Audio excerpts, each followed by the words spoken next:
और कैसे चल रहा है सब कुछ। मेरा नाम है लोकेश सिंह भाटी और आप देख रहे हो टेक मैकेनिक। तो आज हम लोग बात करेंगे जियो 5G के बारे में।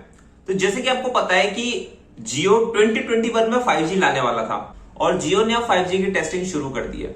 एयरटेल ने भी शुरू कर दी है, लेकिन एयरटेल की जो टेस्टिंग है वो पार्टनर टेक्नोलॉजी से पूरी हो रही है, जैसे नोकिया, एरिक्सन और ये सब।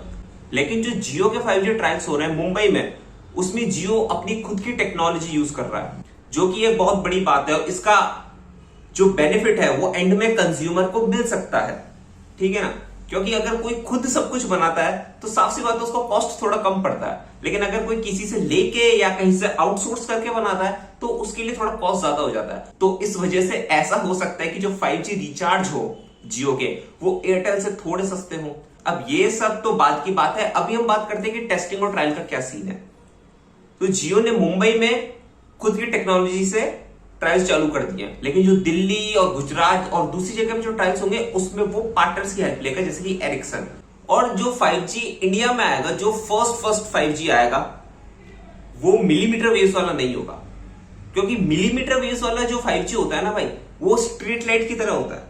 स्ट्रीट लाइट समझते हो ना, आपकी स्ट्रीट लाइट जल रही है, ऊपर 10-12 फुट का उसका खंबा होता है और स्ट्रीट लाइट जल रही है और कितनी सी जगह पे उसकी लाइट आती है। तो 5G मिलीमीटर वेव का स्ट्रीट लाइट की जैसा एक टावर होगा, बिल्कुल 10-12 फुट का टावर होगा। और जितनी एरिया में हमको स्ट्रीट लाइट की रोशनी मिलती है ना, सिर्फ उतनी ही रेंज में उसकी कवरेज होगी। तो अगर जियो पूरे इंडिया में मिलीमीटर वेव्स लाना चाहे तो उसको हर 10 मीटर पे एक टावर लगाना पड़ेगा। अब आप सोचोगे कि यार इतना पास टावर लगाना तो हटाओ ना यार, क्यों चाहिए वाली टेक्नोलॉजी। तो वो इसीलिए भाई, क्योंकि जो मिलीमीटर वेव्स है ना, वो 5G में सबसे फास्टेस्ट टेक्नोलॉजी है।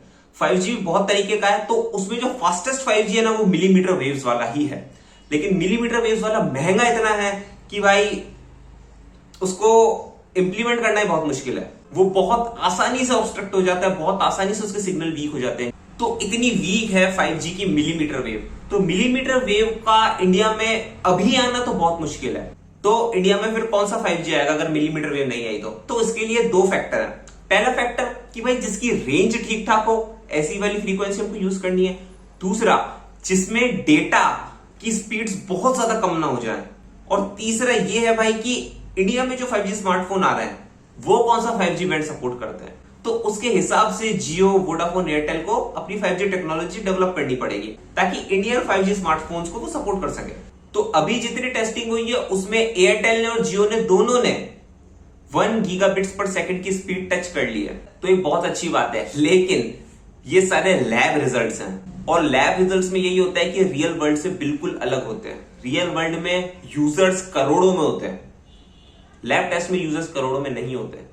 रियल वर्ल्ड में मोबाइल के अलग अलग मॉडल होते हैं, लोग अलग अलग लोकेशन पे होते हैं। तो बहुत सारे फैक्टर ऐसे होते हैं जिससे कि रियल वर्ल्ड परफॉर्मेंस बहुत ज्यादा अफेक्ट हो जाती है। तो आप ये मत सोचना कि 5G जब जनरल पब्लिक के लिए आएगा तो आपको भी 1 गीगाबिट्स पर सेकंड की स्पीड मिलेगी। ऐसा सिंपली इम्पॉसिबल है भाई।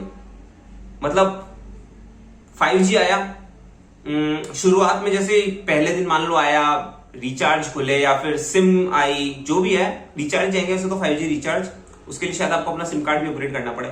तो मान लो पहले दिन में 5 या 10 लाख लोगों ने 5G एनेबल कर लिया अपने फोन में। तो ऐसा नहीं कि सबके सबकी 1 गीगाबिट्स पर सेकंड की स्पीड आएगी, वो भी कंटिन्यूअस। बहुत मुश्किल है, ऑलमोस्ट इम्पॉसिबल है भाई।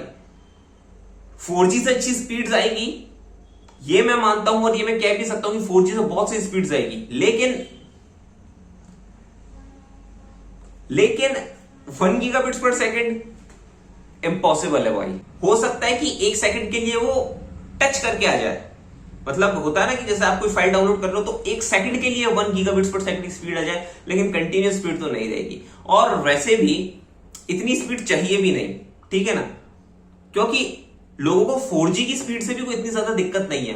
तो मान लो कि आपने जो 5G रिचार्ज कराया उसमें स्पीड काफी ठीक ठाक बढ़ी है ना, मान लो कि आपको 4G से 20% एक्स्ट्रा स्पीड मिल रही है आपको उसमें, लेकिन जो आपको उसके लिए पैसा देना पड़ रहा है वो 40 या 50% एक्स्ट्रा देना पड़ रहा है 5G के लिए, तो फिर वो तो बेकार है ना।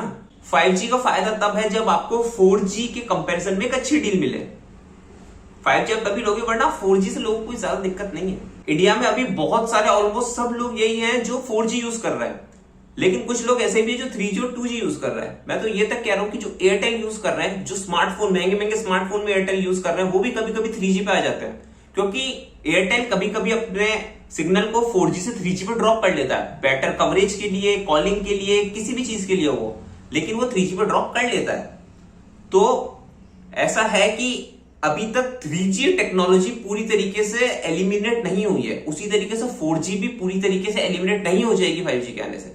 तो अगर आप सोच रहे हो कि अब अगर मैं कोई स्मार्टफोन लूं जिसमें कि मेरे को एक तो 4G वाला मिल रहा है, एक 5G वाला मिल रहा है, तो मैं आपको यही कहूंगा कि अगर आप अपने स्मार्टफोन को 1 साल या 1.5 साल ही चलाना चाहते हो, तो आप ऐसी डील लो कि आपको फायदा मिले, भले उसमें 5G हो या ना हो। लेकिन अगर आप अपने स्मार्टफोन को 3 या 3.5 साल तक लेके जाना चाहते हो, मैं तो कह रहा हूं 2 या 2.5 साल तक भी लेके जाना चाहते हो, तो फिर आप 5G को देख सकते हो कि आपके फोन में 5G होना चाहिए, क्योंकि 2-2.5 साल में तो आराम से 5G आ जाएगा।